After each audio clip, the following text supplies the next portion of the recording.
أنا هلأ بحالة إنه عم بستعيد نفسي من أول وجديد. كرم مهرجان أفضل بدورته السادسة بلبنان الممثلة القديرة وفاء مصلي يلي خبرتنا بلقاء خاص عن أهمية هالتكريم إلها.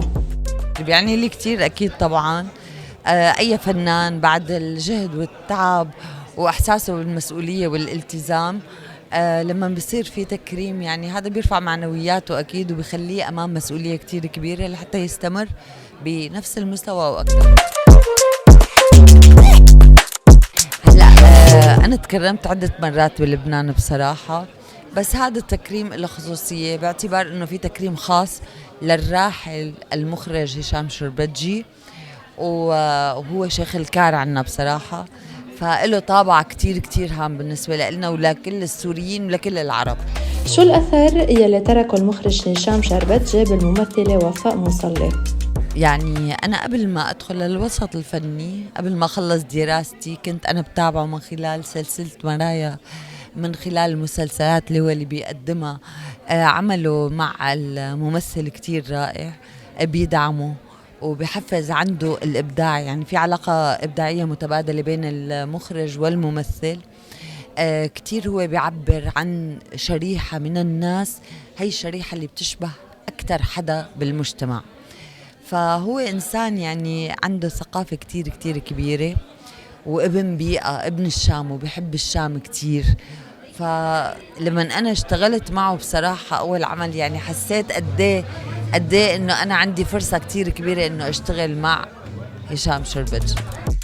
وفاء اشتغلت مع الجيل القديم والجيل الجديد من المخرجين، فشو اختلف بيناتهم؟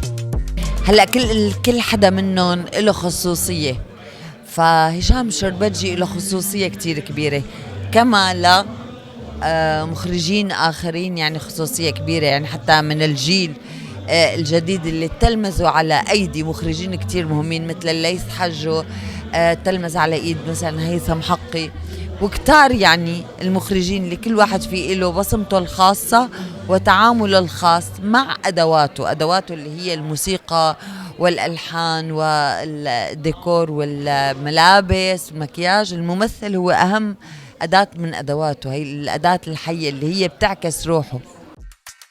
مؤخراً شغلت وفاء بال محبيها بعد إعلانها عن خضوعها لعملية قلب مفتوح، فشو بتطمن الجمهور عن وضعها اليوم؟ هلأ أنا يا ريت من زمان كنت بعرف إنه ممكن هذا الشيء يخلي الإنسان مهيأ وجاهز لحتى يقوم بكل المهام شو نحن كممثلين ممكن نتعرض لأنه نكون مثلا بدور فلاحة، فالدور الفلاحة عندها قوة، ممكن تحمل أكل بقرتين أو 3 يعني وما تبين من كتر يعني هدول فوقها، فيعني الأكل تبع البقرة. بس أنا بظرف مثل هذا كان صعب. هلأ شفت كتير ناس صار يهمني يعني هاي الشريحة، شفت كتير ناس عاملينها وكأنهم رجعوا شي 30-40 سنة لورا، فأنا هلأ بحالة إنه عم بستعيد نفسي من أول وجديد. شو هي الأعمال الجديدة يلي عم بتحضر لها؟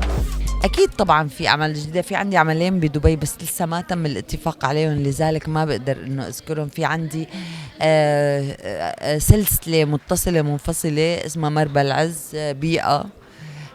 في عندي كمان طالبين القرب، كمان سلسلة متصلة منفصلة كمان للمنصات. في عدة أعمال، بضل الأعمال هلأ أقل من قبل رمضان بشوي، بس الحمد لله يعني الأمور تمام. إن شاء الله يكون في شيء متنوع يعني بهذا العام.